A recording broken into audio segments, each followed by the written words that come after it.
Selamat datang di pembahasan kita kali ini. Kita akan coba telusuri jejak awal seorang legenda investasi nih, Warren Buffett. Yap, Tapi bukan sosoknya yang sekarang ya, melainkan waktu dia masih muda banget, di tahun 50-an, 60-an gitu.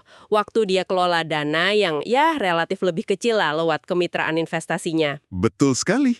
Kita bakal gali nih wawasan dari surat-surat dia ke para mitranya antara tahun 56 sampai 69. Ini semua dirangkum di buku Warren Buffett's Ground Rules. Wah, seru nih. Iya, ini kayak ngintip cetak biru pemikirannya gitu loh, yang jadi fondasi kesuksesan dia yang ya ampun luar biasa banget kan sekarang. Oke, dan tujuan kita bareng Anda kali ini ya, menangkap prinsip-prinsip inti dari masa-masa awal Buffett itu, dan yang paling penting nih, cari tahu relevansinya buat Anda sebagai investor zaman now. Siap ya? Oke, mari kita mulai bedah pemikiran awal Buffett ini. Oke, jadi ceritanya tuh mulai tahun 1956. Buffett umurnya baru 25 tahun, dia pulang kampung ke Omaha. Mentornya, Benjamin Graham, kebetulan baru pensiun. Oh gitu. Menariknya, Graham ini sebenarnya nawarin posisi loh di firma investasinya, tapi ya Buffett milih jalan sendiri aja. Nah, ini langkah pertamanya unik banget ya. Jadi sebelum dia terima uang sepeser pun dari keluarga, dari teman yang jadi investor awal dia itu, dia undang mereka makan malam dulu. Iya iya. Di situ dia jelasin aturan dasar kemitraannya. Lucunya, ini beneran deh, semua bayar sendiri-sendiri. One Dutch gitu. Khas Buffett banget kan? Iya, hemat dari muda ya. Nah, aturan dasar ini bukan cuma formalitas, tapi ini fondasi penting banget. Ada beberapa poin kunci nih. Pertama, kinerja kemitraan bakal diukur relatif terhadap indeks Dow Jones. Relatif ya, bukan absolut. Betul. Jadi bukan sekedar untung atau rugi doang. Ini penting karena nunjukin ambisinya buat ngalahin pasar, bukan cuma ya ngikutin arusnya aja.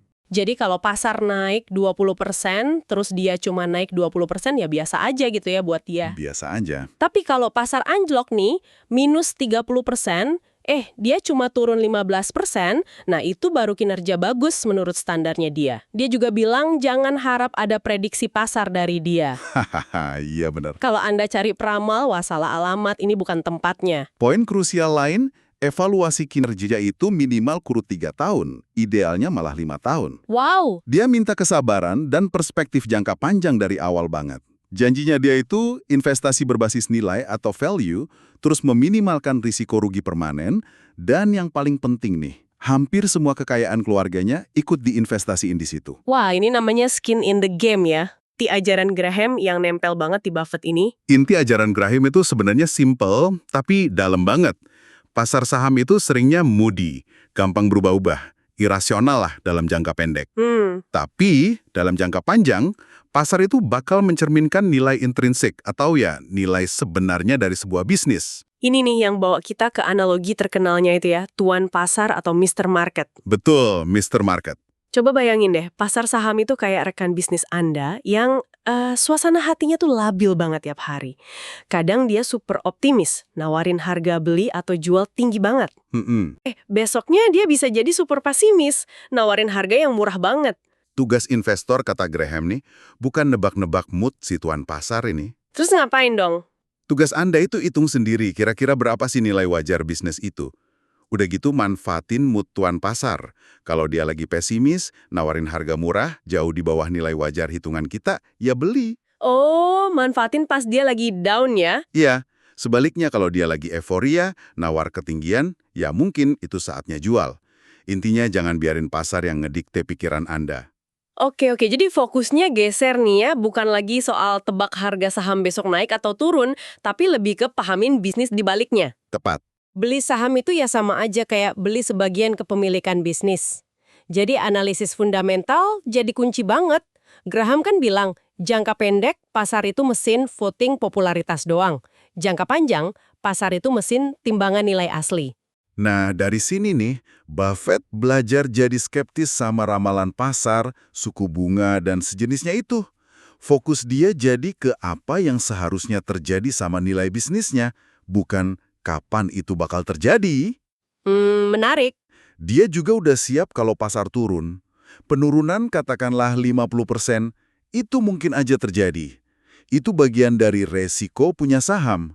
Kuncinya, jangan panik jual pas harga jatuh, selama penilaian Anda soal nilai bisnis jangka panjangnya itu nggak berubah. Sip. Memahami nilai jangka panjang ini nyambung banget ya sama prinsip lain yang jadi inti filosofi Buffett. Bahkan Einstein aja bilang, ini keajaiban dunia ke-8, kekuatan bunga majemuk atau compounding. Wah iya, compounding. Buffett punya cara seru buat jelasin ini. Dia pakai contoh sejarah. Misalnya nih, Ratu Isabella kan modalin Columbus sekitar $30.000 tuh. Oke. Kalau aja uang itu berbunga 4% setahun, selama 470 tahun, nilainya bisa jadi $2 triliun. Gede banget kan? Iya, 2 triliun. Ini bukan cuma angka fantastis, tapi penekanan ke kekuatan waktu. Makin lama Anda investasi, makin dahsyat efek compounding itu bekerja. Ada contoh lain juga kan, yang Mona Lisa itu. Nah iya, Raja Prancis beli Mona Lisa kan sekitar $20.000. Kalau uang itu numbuh 6% per tahun, selama 400-an tahun lebih, nilainya bisa nyampe 1 kuadriliun. Kuadriliun, nolnya berapa tuh? Banyak banget pokoknya. Ini nunjukin pentingnya tingkat pengembalian. Beda beberapa persen aja, return tahunan, kalau dibiarin jalan puluhan tahun, hasilnya bisa beda banget. Kayak langit sama bumi. Pantesan dia sampai lampirin tabel compounding ya di suratnya. Betul. Biar kebayang, itu visualisasi kuat banget. Uang $100.000 aja kalau tumbuh konsisten 16% setahun, dalam 30 tahun itu jadi lebih dari $8,5 juta. Wow. Pesan utamanya apa? Sabar. Compounding itu butuh waktu buat nunjukin keajaibannya. Oke. Nah, ngomongin tingkat pengembalian tadi, dari awal banget Buffett udah pakai Dow Jones kan sebagai tolak ukur. Dia sadar banget kayaknya ngalahin rata-rata pasar secara konsisten itu susah. Susah banget. Bahkan buat para profesional sekalipun. Ya ini bahkan sebelum era reksadana indeks modern booming ya, yang dipopulerin John Bogle dari Vanguard itu, tapi Buffett udah paham prinsipnya. Dia rutin bandingin hasil kemitraannya, si BPL, Buffett Partnership Limited itu, sama Dow dan reksadana lain. Dia nggak mau cuma ke bawah arus pasar doang. Analogi bebek di atas kolam dari Buffett ini bagus banget buat jelasinnya. Oh iya, gimana tuh? Jadi kinerja absolut itu ibarat bebek yang naik turun ngikutin permukaan air kolam, alias pasar. Kalau air naik, pasar lagi bagus, ya bebek ikut naik. Itu biasa aja katanya. Yang luar biasa itu kinerja relatif. Si bebek ini bisa nggak ngepakin sayapnya sendiri, terus gerak lebih cepat dari arus airnya.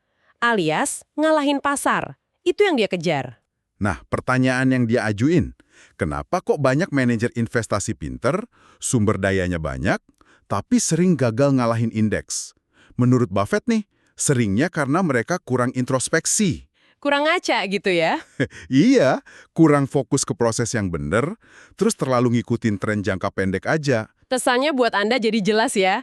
Kalau emang nggak tertarik, atau nggak mampu, atau mungkin nggak mau curahin waktu buat analisis mendalam, ya mungkin lebih baik investasi pasif aja di indeks. Lebih simpel ya? Iya, alasan milih manajer aktif atau mau investasi aktif sendiri, itu haruslah keyakinan kuat banget kalau Anda bisa hasilin kinerja lebih baik, tentunya setelah ngitungin biaya dan usahanya juga. Oke, mari kita lihat lebih dekat gimana dia ngukur kinerja dan struktur kemitraannya yang unik itu. Fokusnya, kayak tadi udah dibahas, itu keunggulan relatif terhadap Dow. Targetnya plus 10% per tahun di atas Dow dalam jangka panjang. Betul. Jadi tahun minus 15% pas Dow minus 30%, itu lebih membanggakan buat dia. Jauh lebih bagus. Daripada tahun plus 20% tapi Dow juga plus 20%. Wah, ini mentalitasnya beda banget ya dari sekedar kejar untung absolut. Dia juga perkirain gaya investasinya yang cenderung konservatif itu bakal lebih unggul pas pasar lagi turun. Nah, ini nyambung lagi ke evaluasi jangka panjang tadi, 3-5 tahun. Karena pasar jangka pendek itu kan moody ya, pinjam istilah tuan pasar lagi. Jadi nilai kinerja cuma setahun itu nggak masuk akal buat dia. Butuh waktu biar mesin timbangan pasar bekerja. Masuk akal. Terus soal struktur kemitraannya, ini niru model Graham Newman kan ya? Ada general partner, GP, ya Buffett sendiri yang ngelola dana, sama limited partners, LP, para investor yang store modal. Iya. Tapi struktur insentifnya ini yang menurut saya brilian banget dan nunjukin komitmen dia. Gimana tuh detailnya? Oke, jadi gini intinya. Para LP itu dapat 6% pertama dari keuntungan tahunan. Oke, 6% pertama buat investor. Betul. Nah, setelah itu, baru Buffett sebagai GP dapat 25% dari keuntungan di atas 6% tadi. Oh, jadi dia baru dapat kalau udah ngasih return di atas 6% ya? Iya. Dan penting dicatat nih, kalau rugi, Buffett nggak dapat apa-apa. Malah kerugian itu bakal ngurangin potensi bonus dia di tahun berikutnya. Harus nutupin dulu kerugiannya. Adil banget ya. Dan yang paling krusial tadi, skin in the game. Buffett dan keluarganya itu LP terbesar. Nah itu dia. Jadi kalau rugi, ya dia yang paling ngerasain dampaknya. Kepentingannya bener-bener sejajar sama mitranya. Ini ngebangun kepercayaan luar biasa sih. Banget. Ini pelajaran penting juga buat Anda kalau mau nilai pengelola dana. Lihat struktur biayanya gimana, terus tanya berapa modal pribadi mereka yang ikut diinvestasiin, pahami insentif mereka tuh apa. Oke, sekarang mari kita lihat nih ragam senjata investasi yang dipakai Buffett di era BPL ini. Ternyata nggak cuma satu gaya ya. Enggak. Awalnya yang dominan itu gaya Graham, yang disebut generals atau umumnya murah. Generals. Ini fokusnya ke angka kuantitatif ya. Cari saham yang diperdagangin jauh di bawah nilai aset realnya atau nilai likuiditasnya. Betul, pokoknya murah secara angka. Seringkali ini saham perusahaan yang ya nggak populer, nggak seksi, tapi murah banget. Butuh sabar, tapi margin keamanannya tebel. Kadang disebut juga puntung rokok atau cigar butts ya. Haha, iya, bener. Kayak nemu puntung rokok di jalan, masih ada satu isapan gratis tersisa. Lumayan lah. Lumayan ya. Contoh ekstrimnya itu net-nets, beli saham di bawah nilai aset lancar bersihnya. Jadi aset lancar dikurangi semua utang. Bener-bener matematis, Graham banget lah. Cuma ya seiring waktu, saham puntung rokok kayak gini makin susah dicari. Nah, di sini nih mulai kelihatan evolusi pemikiran Buffett. Dia mulai masukin faktor kualitatif juga. Mulai geser ya. Iya, muncul penekanan baru. Lebih baik beli perusahaan bagus dengan harga wajar daripada beli perusahaan wajar dengan harga bagus, murah banget. Ini cikal bakal gaya Berkshire Hathaway yang kita kenal sekarang. Contoh transisi ini kelihatan banget di investasi besarnya di American Express tahun 64, pas ada skandal salad oil itu. Harga saham Amex kan anjlok tuh. Iya ingat, itu kasus gede ya. Gede banget. Padahal bisnis intinya Amex itu kuat. Nah, Buffett beli gede-gedean pas lagi murah itu. Dan untung besar. Terus Walt Disney tahun 65 dibeli pas murah juga. Buffett ngeliat nilai abadi dari perpustakaan filmnya.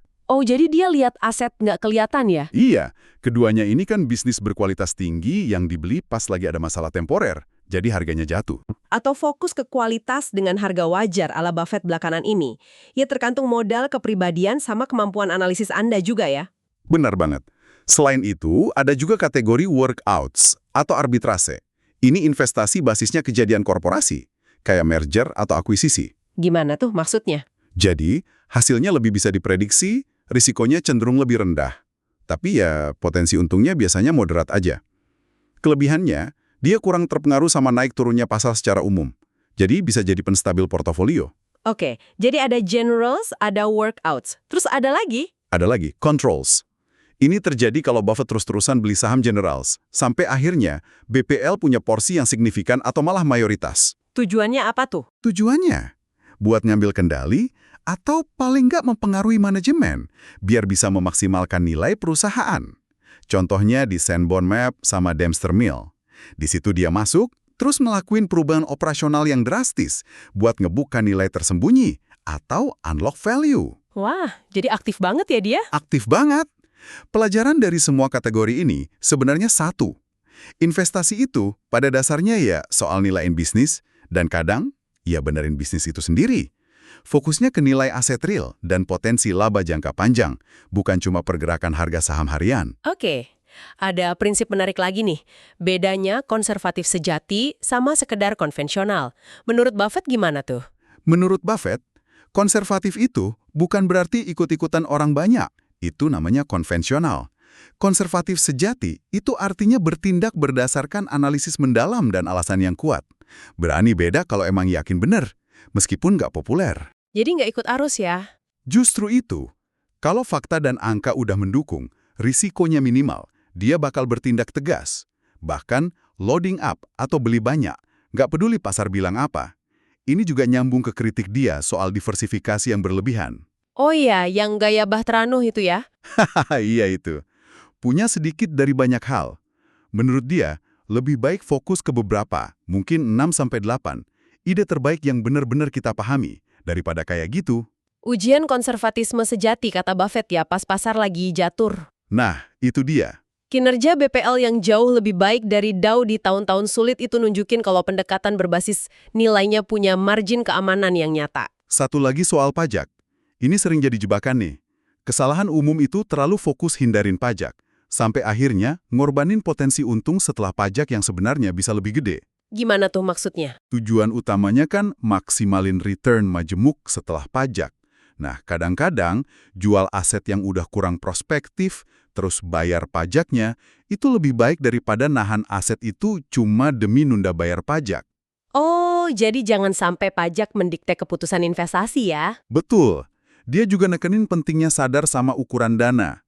Dana kecil itu enaknya lebih lincah, bisa masuk ke saham-saham kecil yang potensial. Buffett sendiri pernah bilang, saya bisa hasilin 50% setahun kalau cuma kelola $1 juta. Wow, 50%. Tapi strategi kontrol tadi kan butuh dana gede. Jadi ada titik di mana dana yang terlalu besar itu malah jadi beban. Karena jadi susah nyari ide bagus yang skalanya cukup besar buat digarap. Nah, ini kayaknya bawa kita ke akhir era BPL ya. Di tahun 60-an yang katanya go-go years itu. Iya bener, saham waktu itu lagi spekulatif banget. Didorong sama manajer investasi performance yang ngejar saham-saham pertumbuhan panas kayak Xerox, Polaroid. Gayanya beda banget sama pendekatan nilai Buffett. Buffett sendiri gimana waktu itu? Dia makin hati-hati. Saham murah makin langka, valuasi udah pada tinggi banget. Dia ngelihat banyak spekulasi, terus banyak trik akuntansi yang dia sebut akuntansi berani dan imajinatif. Sindiran halus ya. Banget.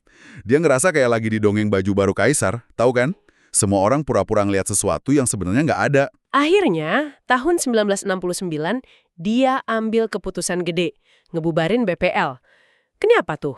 Alasannya kompleks sih.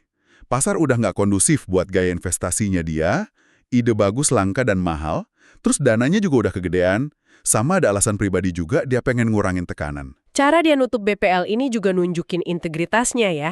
Sangat. Dia nggak lepas tangan gitu aja. Dia rekomendasiin manajer lain, Bill Ruane, buat mitra yang mau lanjut investasi saham. Dia bahkan kasih analisis mendalam kenapa obligasi bebas pajak saat itu mungkin lebih menarik dari saham. Terus gimana soal saham-saham yang dia kontrol, kayak Berkshire? Nah, itu dia. Dia distribusikan ke para mitranya. Saham perusahaan terkendali kayak Berkshire Hathaway itu dibagiin, plus dikasih penjelasan transparan soal prospek bisnisnya. Ini langkah yang luar biasa sih. Kenapa dia milih berhenti padahal masih untung ya? Dia milih berhenti karena ngerasa nggak bisa lagi nepatin janjinya buat hasilin kinerja superior di lingkungan pasar yang dia nggak pahami sepenuhnya. Meskipun BPL masih untung ya, dia nggak mau berjudi pakai uang orang lain. Luar biasa. Jadi, apa nih intisari utama dari perjalanan awal Buffett ini buat kita semua? Kayaknya banyak banget ya. Banyak banget. Yang jelas, pentingnya punya fondasi prinsip yang kuat kayak Graham. Terus, kekuatan compounding dan butuh kesabaran. Fokus ke kinerja relatif jangka panjang, bukan cuma naik turun harian. Berpikir mandiri juga ya, berani beda sama pasar. Betul, melawan arus kalau perlu. Terus pentingnya integritas, nyelarasin kepentingan sama investor. Dan yang menarik, dia nggak kaku sama satu metode. Iya, dia berevolusi ya. Berevolusi. Dari puntung rokok kuantitatif, dia adaptasi ke arah fokus pada kualitas bisnis. Tapi prinsip intinya, beli bisnis bagus di bawah nilai intrinsik dengan margin keamanan, itu tetap konsisten. Oke, nah sebagai penutup nih, mungkin ini pertanyaan buat Anda renungkan. Di tengah pasar yang serba cepat kayak sekarang, penuh noise informasi di mana-mana, gimana caranya Anda bisa nerapin prinsip-prinsip fundamental Buffett ini? Tantangan ya? Iya, prinsip kayak kesabaran, rasionalitas, fokus jangka panjang, berpikir kayak pemilik bisnis, apakah fondasi klasik ini masih relevan banget atau perlu adaptasi yang signifikan nih di era digital ini? Sesuatu buat Anda pikirkan.